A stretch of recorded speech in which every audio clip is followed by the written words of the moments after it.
Daring Duck of Mystery, Champion of Right, swoops out of the shadows. Darkwing owns the night. Somewhere some villain schemes, but his number is what? 3, 2, 1. Darkwing Duck! When this trouble you call W! Darkwing Duck! Let's get dangerous! Darkwing Duck! Darkwing Duck! Alright, I'm stop right there.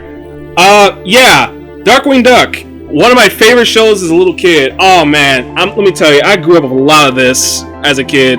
Like back when we had Disney Afternoon going on with Rescue Rangers, Gargoyles, and all the rest. There's so many of them. But Darkwing Duck was like a personal favorite though. This came on like back in the very early 90s, and it seems recently they're gonna get a revival, a reboot, whatever you want to call it. That's all thanks to DuckTales 2017 reboot, which helped revitalize the character and everything else about it. And clearly someone at Disney is a huge fan, and I'm so happy they are a nerd. I'm so happy. Yeah, this entire thing was fun to make. Drake Mallard, and right next to him is Launchpad McQuack, I believe. I hope I said it right. And well, Launchpad, if you don't know already, he came from DuckTales, the original series, and later on was adapted to Darkwing Duck. And he never explained the original version how he was in those same series at the same time. Everybody just assumed he just, different time or different city, whatever, which is close enough to correct anyway. That was the old version though. The new version is, let's see, in the reboot they said that Darkwing Duck was a show, like, I guess, pursuing in their timeline, pursuing to be the 90s, was my guess. By the way, DuckTales reboot has a lot of 90s nods. There's so many 90s nods. For God's sakes, they actually... Dude, that version of it actually made the Goofy movie canonical. I love that. That's awesome. And yeah, a lot of this was really, really good, man. They knocked it out of the park. Darkwing Duck, and they had like...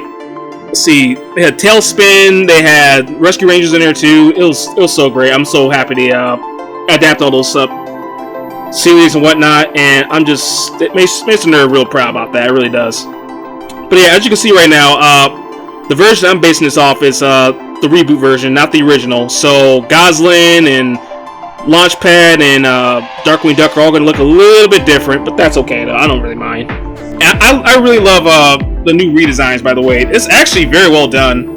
They changed their storylines a little bit too, but it's still roughly the same show though. It's not much different. So when the reboot, retelling, whatever comes out, I'm pretty sure it's going to be very faithful to the original version. Just minor adjustments, whatever, it's not a big deal.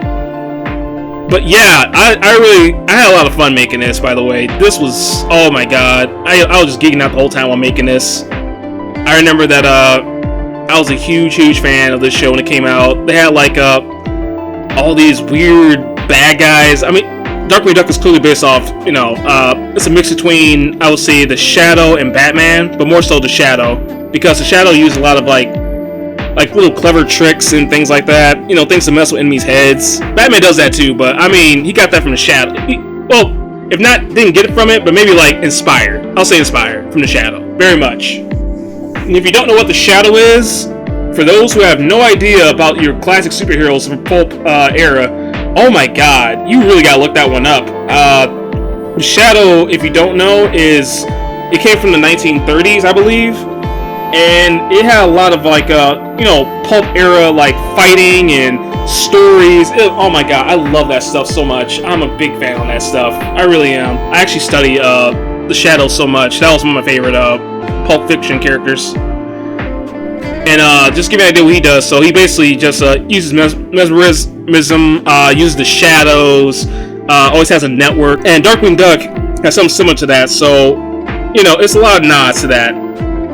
The original show was very, very, very silly. It had Jim Cummings as a main character for, Darkwing Duck. And he's basically like a single dad, and he just adopted a new daughter, Goslin. And like they're trying to like, I like the idea. It's like the whole family dynamic they had going. See, he's like a failed superhero pretty much. It's like you can see he's trying to be a superhero, but he doesn't know what the hell he's doing, and it's freaking hilarious every time he does it. But each episode or each time you see him, it's like he either gets very lucky, or he actually is getting better in a weird way. Like even though he seems to fail a lot, he actually does end up succeeding in the end. So you at least say like he at least has, you know, some talent as a crime fighter. In the reboot version, like I said, Darkwing Duck was a TV show, and played by once again Jim Cummings as a little meta joke, as saying like Darkwing Duck was basically like the 1960s Batman in their era, and it was so great. And what they do now is the new version of Drake Mallard is like this failing actor who just wants to make a change in the world until he realizes that what he wants to be is just like Darkwing Duck. And Launchpad McQuack is also a fan of the show Darkwing Duck. And so to get together, and next thing you know, they decide, why not? Let's just screw it all and just become superheroes. Why not? And Launchpad, both in the original and the remake, he's basically like the mechanic. He's the, you know, the fix-it man. He's the wrench guy, the grease monkey, all that stuff. And it's really like, it's very entertaining how they did this. We made everything to the point where pretty much it feels like it's the same show, but just, you know, additional stuff that's added on that really helps it a whole lot. And yeah, Disney knocked us out of the park, in my opinion. They really knocked it out of the park. Because they got like all these new redesigns for every single character. They got more, it's more like angular style, I guess you would say. So it's not like the Cal Arts, thankfully. Nothing against people who like the Cal Arts style. If that's what you like, that's fine. But where I grew up, our cartoons look actually different from each other each time. And has some actual quality to it. No offense to Cal Arts at all. No offense. I'm not saying you guys ain't got no quality. I've seen some quality stuff from you guys too, but a lot of your designs look exactly the same. Like, almost to a T.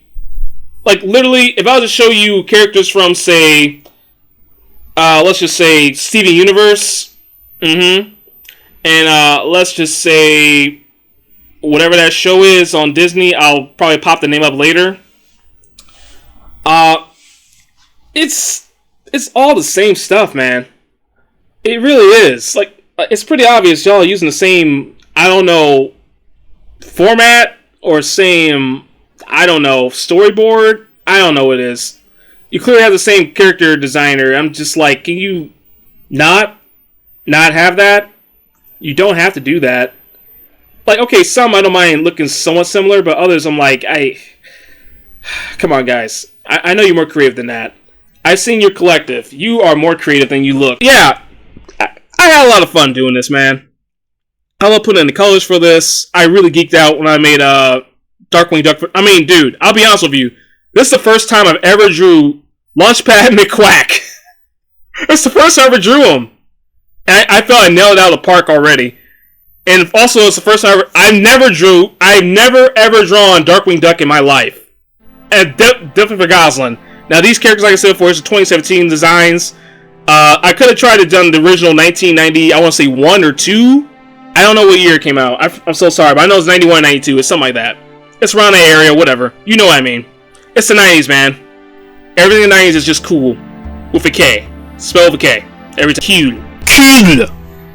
But yeah, I try to give a little 90s flair with a lot of colors. You can probably see it here with like say in Launchpad's shirt. And I'll probably say a little bit of Goslin's outfit too. You'll see later on. And what I'm doing here is I'm adding in like layers and saturation. I'm mostly adding in the for this one in particular, you want the lighting to look as good as possible, okay? And when you do the lighting like this, I'm trying to go for like a sunset-y type of layer going on. So what I do is I have a overlay. Overlay is what you need to make it look like they're outside. Obviously, I want just like a static picture that just looks really boring. And after that, you put the overlay over there to make the shadows and to make the get the lighting out, to make sure that everything looks right. So at the end of it, when I finish it up, it's gonna look like they just came out of some kind of victorious pose, and everything is just cool again. Yeah, I had so much fun with this. This is the first time I ever drew I never drew the characters ever before, actually. Not once. I haven't even thought about this show since I was like a kid. And to know that they actually went out of their way to redesign and revamp the entire series is just awesome to me. That's really great. And I hope they continue to do so later. Cause trust me, it's gonna need it. Oh, what I use right here for Goslin right here, as you can see, is her hair. I got a special tool, a brush tool in Krita that makes her hair look, I guess, more stringy to make it look more, more bounceable, like more believable kind of hair. You know what I'm saying? Because let me tell you right now about, especially in drawing, people have mentioned that they have problems with hands and feet. Me, and for a lot of people, it's hair. Hair is one of them. I can do hands okay. I can do feet okay sometimes. Not always, sometimes. But hair, woo! And you want to see give me trouble? Oh my god, I'm telling you, hair, bro. Woo! That's another subject for another day. I won't be on that too much longer, I promise you. But yeah, what you need to do is for hair, what I have is a brush tool, so it always looks kind of stringy. It always kind of makes it look like it fits. Yeah, I had a lot of fun with this. I'll admit Goslin looks a little older in this version compared to her original version. But that's how they made it in the 2017 version as well. She's clearly much older. Because the original version she looked to be about, I would say 9, 10, something like that. And the reboot version, I would say she's about closer to 13, 14. She just feels like it. But she's still pretty small girl. She's small girl, but she can still, she can move. She should be out there fighting crime. No, not at all. But, Goslin kind of just does what Goslin wants to do. So, it is what it is on that. It just is what it is. But yeah, I remember when I was a kid, I remember I was like getting up super early to like, because for me, let's see, Darkwing Duck came on like around on Sundays, I think, or at least where I was. And I always woke up to that just before I go to church or something. Because I was a little kid, you go to church, you know that stuff. For those who have experienced that, you know exactly what I'm talking about there. So I know everybody has that same experience. But yeah, look at that hair though, look at that. It looks like actual hair, doesn't it? Like all stringy right there on Launchpad. By the way, I keep forgetting that Launchpad doesn't have red hair, he has orange hair. Which is that's just wild. I don't know what's all about. I don't know how you get no orange hair, man, that's just crazy to me. I think does he got like a mullet? He does. He's got a little look at that. Launchpad got a mullet. It actually fits him. It actually fits him so well. Oh my god. Oh my lord. But yeah, that's all I gotta talk about today. I'll let myself over in this version finish up what he's doing here because it looks great. So what I'm gonna ask is I'm not gonna tell you to like, share, follow, whatever. I'm just gonna say just enjoy the art. If you like what you see, just subscribe to me. I'll have more stuff to show. And if you want to know how to get commission from me or just support me through Patreon, you can check in the descriptions below. It's right there in the links description below, right there. And also, I want to let you know that I am a sponsor of, I'm an affiliate sponsor with TubeBuddy. TubeBuddy basically helps you with like a lot. Basically, that's for YouTubers alone. The people who do YouTube and trying to make it better and all that stuff. They're trying to survive out here. You know what I'm saying? We all trying to survive. But yeah, this is I really just love this, man. It came out so great, and I hope you love the finished product like I did because holy crap, it took some time. I mean, wow, yeah. But I'm done speaking. I don't want to run up any more time. And I know you probably have something else to do for today, so I'm going to let you go. All I'm going to ask is just head on over to the next video when you can. And stay beautiful, people. Take care. Bye.